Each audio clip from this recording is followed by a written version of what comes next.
it all comes down to this. One race to go and a new series champion will be decided at the end of it. But who will be that champion in 2021? There are 3 contenders. Josef Newgarden mathematically still can, but he is the outside. He's so outside he's not even in the building contender.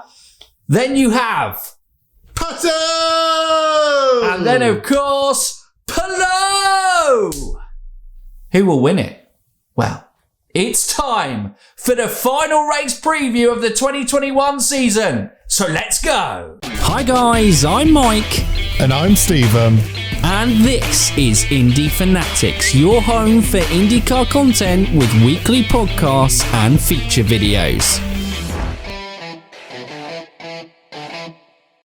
Welcome back to the IndyCar Podcast and to another episode of the IndyCar Podcast. Wow, that deflated. I'm gone. I realised I repeated myself. I can't. The pressure is on, Stephen. The tense. Whether I will grow a beard, you will lose a beard.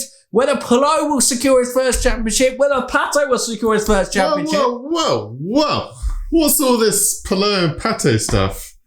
People are on the edge of their seats to find out who's shaving the beard and who's growing the beard and who's getting pied in the face, because the Star Performer Championship is going down to the wire in its first season. It's incredible. People they don't know what to do. They're talking about it on the streets. They're like, will it be Mike? Will it be Steve? Will it be both? How many pies will be needed at Indy Fanatics after this season finale? Because we're back at Long Beach. Oh, yeah, it feels good to be back. We're back. Oh, yeah. We're back. We're back. I mean, we were never there, and we're not going to be there, but we're back. Yes, it'll be the first time us watching an IndyCar live race at Long Beach. Can't wait. Looking forward to it. Cannot wait. Of the crown jewel of street circuits in the IndyCar calendar, for sure. Obviously, I didn't want to say overall because people will go, Monaco!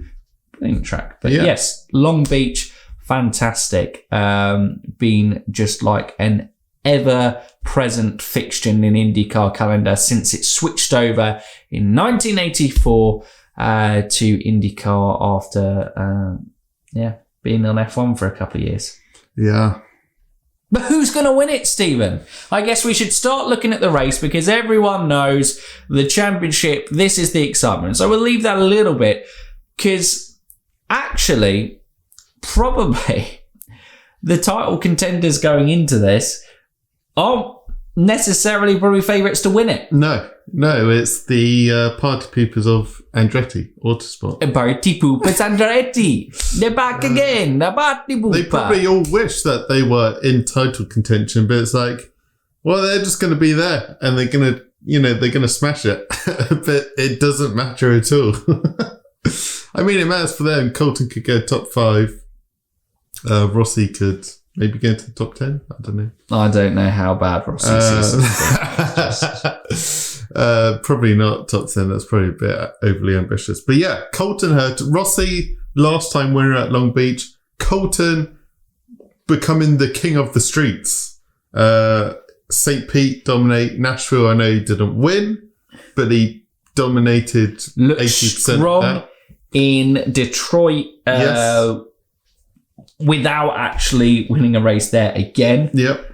But yeah, I think Colton buoyed off Laguna Seca as well, just delivered, didn't he? And I think he is a man focused to end 2021 in the right way. And that's with 2 victories. Because that's what he promised us. And everyone knows, if you promise Indy Fanatics something, if you don't, well, Colton, we know your Instagram account. We're going to post some really coming to you. Really nasty replies. Like, you smell, Colton. Oh, you stink. You said 2 and you only got 1. You're rubbish. I hate you. So, he's going to want to avoid that fury of comments from us. Yeah. So he's under pressure to get a win here at Long And Beach. you know what? I'm going to be honest with you. If he doesn't win on Sunday, I will be ringing the police and I will be reporting a murder. Because I will see it through that justice is done for the bunny of Laguna Seca. No! It's horrendous. No one should have to see that during a race. No one. Big Chungus destroyed little Chungus. It's obliterated. In two. Here was life. Colton says no more. Looked like it was a nice clean cut. So you better win, Colton, otherwise I'm coming for you. So yeah, there's the Andretti boys, the party poopers who look like they're going to dominate the race. Yeah, it seemed a nice way to round off that section. Yeah, 100%. Absolutely. Any other outside shots that could spring a surprise at Long Beach? Yeah. What about Mr. Sebastian Bourdais? Yeah, I was thinking Bourdais. He's always got potential, but he's not going to have a potential to win. I think Grosjean has struggled the most on the street circuit, so he feels like the main candidate when you talk about surprise winners. Goes from that. Well, you can never write off Graham Rahal. Justice for Graham. Yeah. Justice for Graham. Marcus Ericsson. I know because he's in the top 5, it wouldn't necessarily feel, and how strong Ganassi have been this year, it wouldn't feel outside.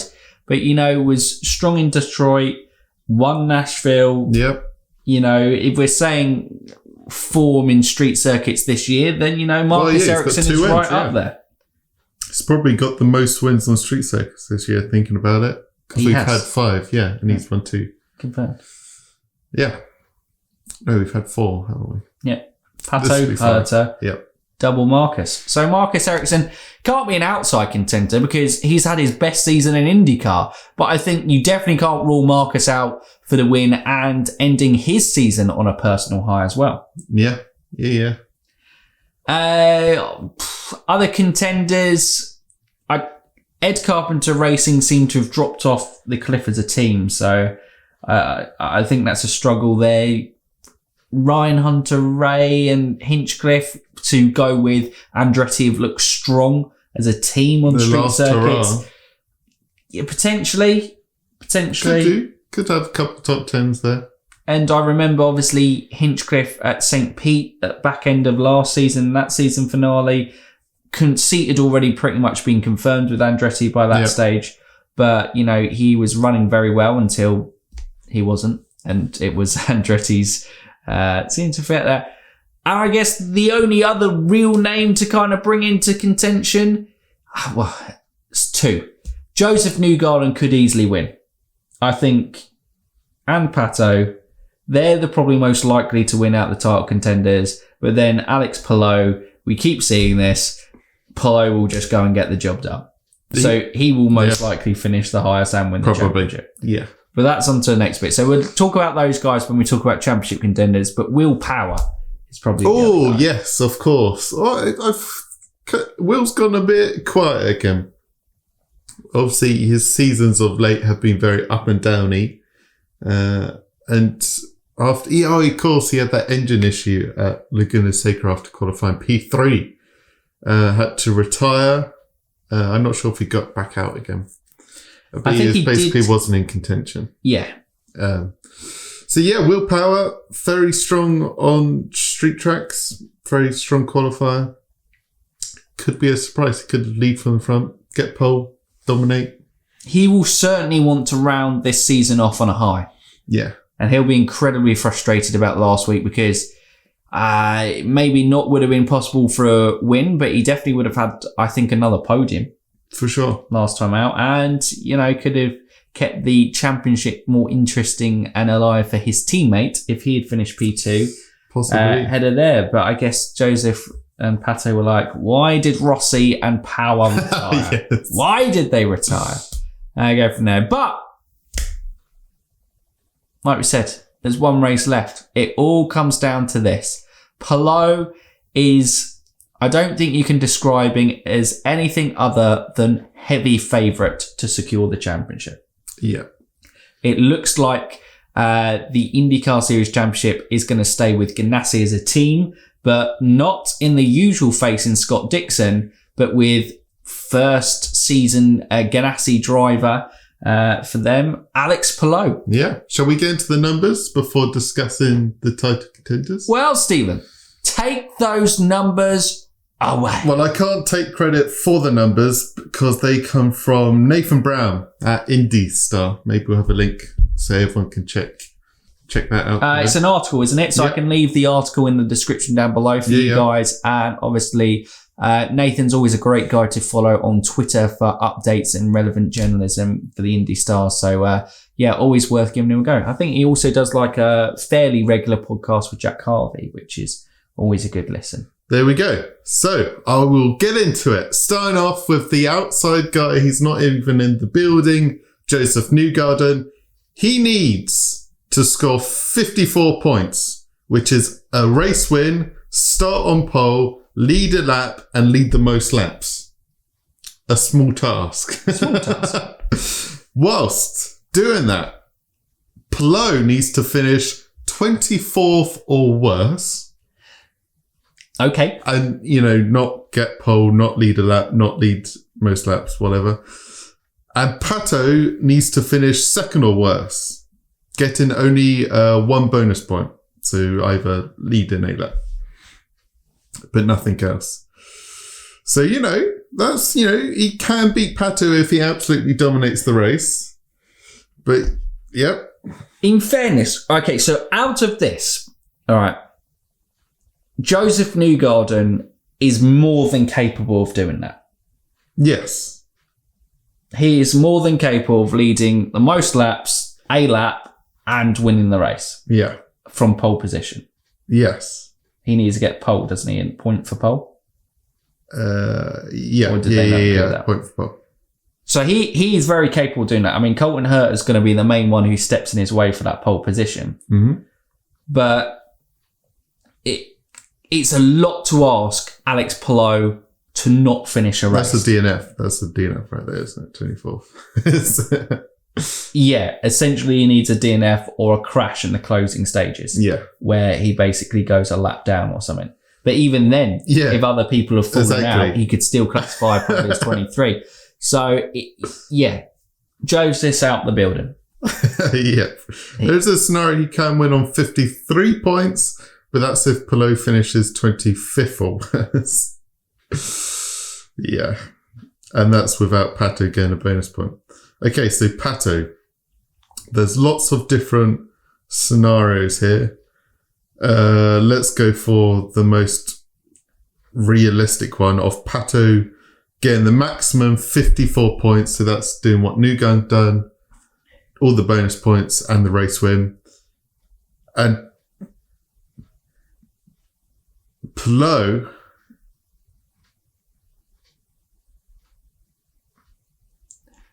Sorry, for any of you kind of fans of Indy Fanatics out there, what is currently going on is Stephen is crashing because he is realising that the championship is slipping right out of the grips of Pato O'Ward.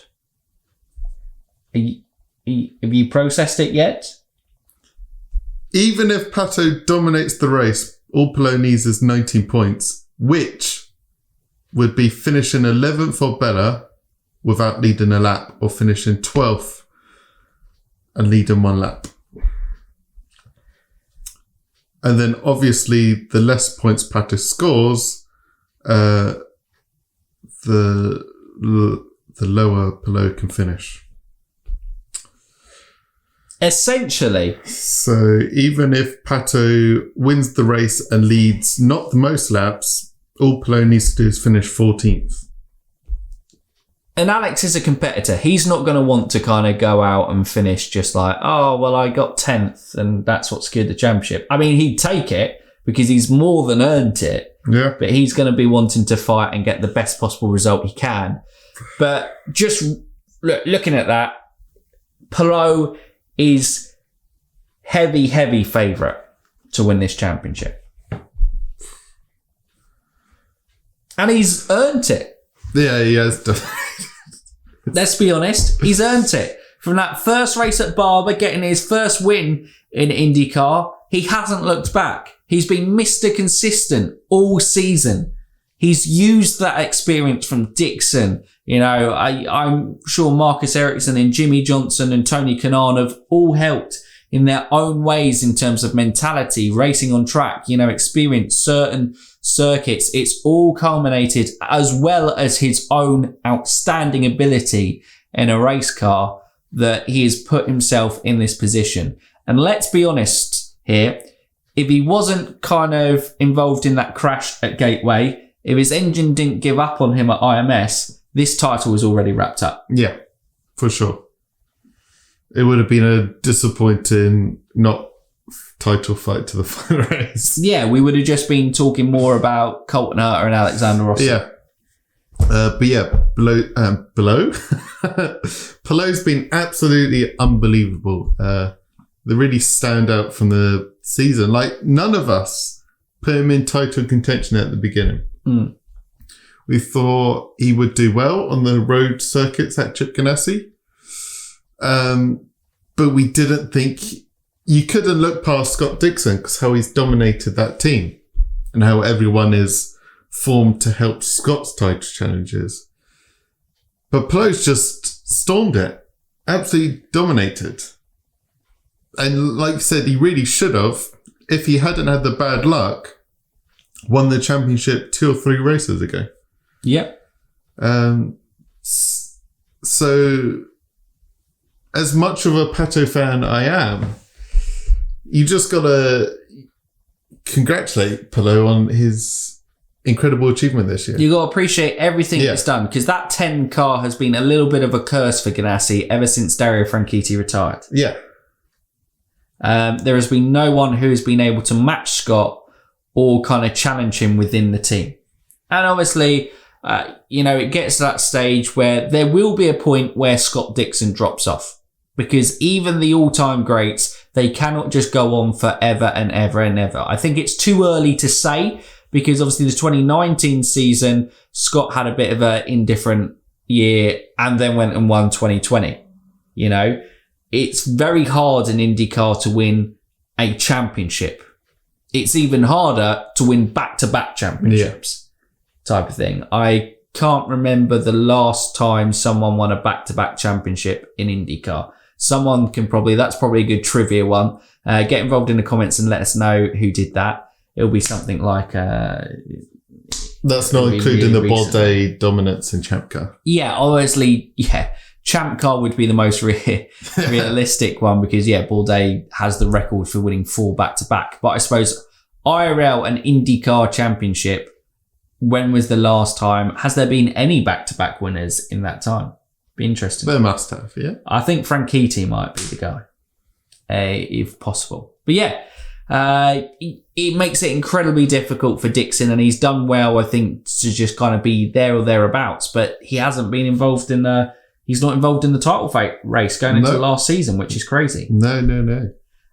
Did you want to talk about how outstanding realistically it is for Pato to be in this title fight in the last race, and the most likely contender to beat Palou, if anyone can beat him? Well, yeah, we've spoken about it time and time again. Yes, he may not have had the bad luck that his other title contenders have had, but the fact that a small team, and they are a small team despite the McLaren name stuck onto them, Aaron McLaren SP are actually in the title fight in the final race is an incredible achievement. I think, yeah, like, it's difficult to remember when the last time a team outside of Andretti, Chip Ganassi and Penske were winning a championship, let alone challenging for a championship, let alone winning a championship. Yeah, it's crazy. He's absolutely got the maximum out of that car. We've seen Felix has struggled, but he's got to grips more of the car, but it just kind of shows how far Pato's pushing that car to the absolute limit. And I think that also, that's an interesting one on Felix there, because Felix, you know, he's starting now in these later part of the stages to show the driver that we all know that he is, you know, very talented. driver in the series and support. And the fact that, what you can say to Palou is he's had the teammates that have backed him up the most. Marcus Ericsson's had a very good season. Like 3 out of the top 5 guys are Ganassi drivers. Yeah. So, Ganassi have had a very good car this year. And they have been ruthless. And Felix, not through any, desire of not being able to help him, but he hasn't been able to necessarily support Pato. And he may have done kind of like set up things that have kind of helped. But, he hasn't been up there and within race and affecting strategy as well. I mean, look, it's not as much as F1. F1, they have massive ones of like a second driver will support and try and, be used on track to help their teammate out. Yeah. But, Felix hasn't been there even as an option at the moment. And I think Felix will come on a lot stronger next year. And with that security that he's got the seat for next year, I think it's helped build his confidence up a little bit as well. But yeah, it's so impressive what Pato has done this year. And then Josef Newgarden, I think in what can only be said is an awful season by Team Penske standards. Outside of Newgarden, who has 2 wins, they only have 1 win between the other 3 drivers, which is willpower. Yeah. Yes, you could argue that Detroit race 1, Will should have had another victory. But, like you said, it's been such an up and down season. Some things in his control, some things out of his control. From there, Pagenaud, other than the Indy 500 and a late charge, he hasn't really been in contention. He hasn't been up there for race wins, has he? He's been very under the radar. Yeah. And even in that 500, coming in late, you went, it's Pagenaud, but obviously... you always felt like there wasn't enough laps for him to seriously contend. Exactly. Yeah. And it's like Palou was saying in the interview, if you don't win the 500, it's kind of... You're under the radar. Yeah. So I don't think he's ever had really a star performance there. Anywhere in the season. No. Yeah. And in fairness for Scott McLaughlin, it would have been incredible. Obviously, he got that P2 in Texas, didn't he? But it would have been really difficult to predict him getting a win this season. But he's made leaps and strides forwards, I think, this year. And it will be a pretty strong attack of Power, Newgarden and McLaughlin for next season. But yeah, for Newgarden to still even be mathematically in the title race, considering the amount of bad luck and also starting off the season in the worst possible way, with that retirement at Barber. Yeah. It's so impressive of how good Josef Newgarden is as a driver to put himself in contention. Yeah. It's been a real mess, and he's still technically in the title fight in the final race. Yeah, and realistically, because of how good he is, even, I think 6 races out, I was like going, I feel like it's Newgarden. The experience is going to show, and it just hasn't come together as a package enough consistently for Team Penske to put that serious title challenge together this year. So, yeah, it's interesting. And, yeah, the 3 title contenders have probably been the 3 best drivers of the season, I would say. Yeah. I think it's difficult to put anyone else in those top 3. Yeah, you can go, there's your standout other people like Ericsson, Rahal, kind of, that are outside those top 3. But the 3 best this year, you can't argue it's the 3 in the championship fight. And it's what you want from a championship. The guys who've been the 3 best drivers in the series so far this year are in the fight for the title. Yeah. So go from there. But let's get on to podium predictions. Obviously, let us know your thoughts on the title contenders there and who you think's. I think a lot of people will just say it's Palou predicting it from that one. But, let us know what you have thought of the title contender season so far. But Stephen, do you want me to go podium predictions first for once, or do you want to go straight in? I go. Stephen's in. He's in. Full Andretti. Ryan Hunter-Ray, 3. Alexander Rossi, 2. Colton Herta, 1. Okay, a repeat of the Mid-Ohio race 1. Bam, bam, bam, bam, bam, bam, bam, bam. Oh, wow. Smashed it. Yep. I'm backing Colton Herta for the win. I was like, He's starting at P1 and not... I've got to back Colton Herta for the win because he promised us 2 wins. Yes. So we cannot say anyone else will win. It's just fact. It's basically fact at this point. It is. P2, Graham Rahal. P3, Pato O'Ward. But it's not enough. It's not enough. I'm sorry, it's not enough with Palou gaining the championship, but I think Pato will give it his all and get a podium position. I mean, you didn't even put him on the podium, so don't come sighing at me. Well, because that's getting, you're so close. You don't want to get your hopes so up. Far. I understand. You don't want to get your hopes up. It's going to be fun, Angelli. Now, here's the big one. Star performer. My star performer is going to be James Hinchcliffe. Bold. James Hinchcliffe. The one that you think is going to save you, or at least share your pie, is James Hinchcliffe. Okay, we're going to go. Mine worked out very well last week with Roman Grayson. What have I done? You've said it now. For me, I'm going to have him end his time at Meyershank on a high.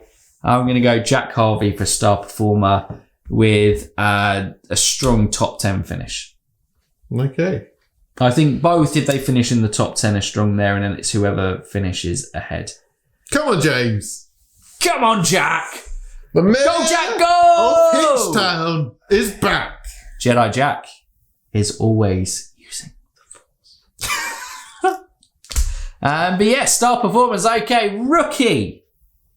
Obviously, we've got Ilott with his first attempt at a street course in IndyCar. I think he did pretty well. We got round Laguna Seca last time. Well, that's he got round it. Yeah, but it's a really technically challenging circuit. And for Juncos, obviously we saw at the previous week at Portland, there was a little bit issues. Ilott's going in a complete rookie against guys who've been driving all season with a team that are just restarting up their program. Yeah. Yeah, he's doing all right. Data gather him, see if he likes it. Maybe Ferrari let him drive next year. My rookie of the year, though, is Scott McLaughlin. A rookie of the year? Rookie of the race. You're jumping ahead to kind of season review. He's coming on really strong, and I think he's going to do well on the streets of Long Beach. Roman Grosjean. Boyd off his podium. I am Team Rogro. Every week with a rookie, it's Team Rogro. But what I will say, again, an honourable mention, I think, against his rookie teammate there, Jimmy Johnson. I think he is putting, those people who are doubting him to bed. A lot of people go, well, his other 3 teammates are in the top 5 in the championship. But like we said many times before, Jimmy Johnson is a complete rookie to single-seaters. And at 46 years of age, that is not an easy thing to kind of switch up that skill set from a lifetime of racing in NASCAR and those kind of stock cars, and then obviously the dirt racing that he did in his younger years, to single-seater racing. You cannot understate or overstate, shall we say, the gap in performance there. It's why you don't really see too many people come across in the series and do well, because it's difficult to transition either way, IndyCar to NASCAR, NASCAR to IndyCar. It's a difficult one. So I think Jimmy really deserves some credit with how he's been racing these last ones, and I think he's going to have a good end to the season at Long Beach. So this one's for Jimmy. Jimmy is going to be. Jimmy? Is your Jimmy's final my answer? rookie of the weekend. Jimmy Johnson. You've gone through everyone? Jimmy. You're on Jimmy. Jimmy. Okay. Yep. But Excellent.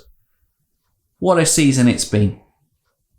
What a season it has been in the NTT IndyCar Series. And I really hope that we have another cracker race to kind of round off what has been a fantastic year. We've got the 2022 schedule released. You know, exciting times there. We're expanding. Obviously, we've had 16 races this year. We're going to have 18 races next season. And I imagine, you know, obviously some people would like some more ovals and some other tracks in there and some, you know, lots of kind of different people there. It's never going to be entirely perfect. You're never going to please anyone with a calendar. But what we have to say is it is steps in the right direction. And I'm excited for the future of IndyCar. Yeah, but that's a video for another time. Absolutely. Absolutely. Update on videos this week. So we won't be able to get a feature video out this week. As you guys who regularly watch the channel know, I'm currently in the process of moving flat. And anyone who has moved home before knows that there is a lot of work to kind of go in from there. So unfortunately for the, I don't know, 15 to 20 hours I need in a week to do the full feature video, I don't have time to kind of unfortunately do it this week, but we will be there. Maybe not quite on time, but we will be there for the live watch along at Laguna Seca. God, we've had the Laguna Seca one at Long Beach, the season finale, to see who is crowned the champion for 2021. Stephen, any final thoughts? Pato. Palou! And if you're new around here, I haven't done so already. They can like, subscribe and ding that bell. That's me. That was my part. That was your line. That was your line. Dig it. But for now, you Indy fans, keep